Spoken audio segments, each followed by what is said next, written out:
मोहे मरने का चाव है, मरूं तो हरि के द्वार।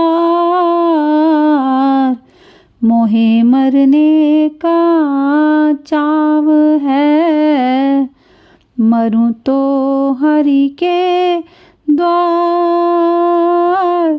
मत हरि पूछे को है, परा हमारे वार रे साधो, परा हमारे वार।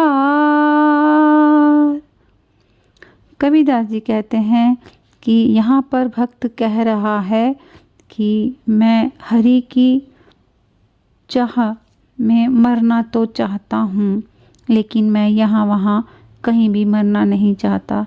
मैं वहाँ मरना चाहता हूँ जहाँ हरि का परम शक्ति का द्वार है, उसका ठिकाना है।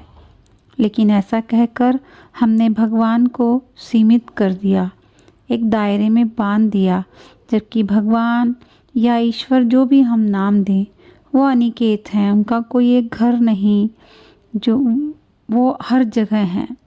हमने हरि को भी अपने ही स्तर का बना लिया। हरि का द्वार हम मंदिर को भी कहते हैं, तो क्या हरि मंदिर तक ही सीमित रह जाते हैं? नहीं, वो हर जगह पर हैं, लेकिन हम उनको ढूंढते मंदिर में ही हैं। यहाँ पर सबसे पहले हमें मरने का अर्थ भी जानना होगा कि मरना है क्या। मरने का अर्थ है अपने होने की सच्चाई जानकर, आत्मज्ञान लेकर अपने अहंकार का समर्पण, अहंकार का विसर्जन। तभी हमारे दुख का भी अंत होगा, नहीं तो हम ऐसे ही तड़पते रहेंगे। हम मरने को तैयार हैं, लेकिन हरि हमें नहीं पूछते, हमारी वो सुध नहीं लेते, हमारी नहीं सुनते, क्योंकि हम अनगिनत बंधनों का बोझ अपने साथ लेकर हरि का द्वार ढूंढ रहे हैं। हमें वास्तव में हरि का द्वार ढूंढना है तो सबसे पहले हमें वो सारे बोझ हटाने होंगे, हल्का होना होगा। सबसे भारी अहंकार को छोड़ना होगा। अहंकार के छूटते ही हमें हरि का द्वार ढूंढना ही नहीं पड़ेगा, वो स्वयं ही हमें ढूंढ लेंगे। और फिर ऐसा होगा कि दोनों एक हो जाएंगे। हरि को ढूंढने वाला बचेगा ही नहीं। अहंकार के विसर्जन के बिना कितना भी हरि को ढूंढ लें, नहीं मिलेंगे।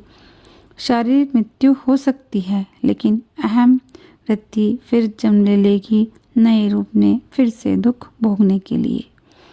इसीलिए कहते हैं कि हम मृत्यु मांगते तो हैं, लेकिन हम शारीरिक मृत्यु ही मांगते हैं। हम अपने अहंकार को नहीं समाप्त कर पाते, क्योंकि हमें डर होता है अहंकार के समाप्त होते ही हम मिट जाएंगे, और हम मिटने से डरते हैं।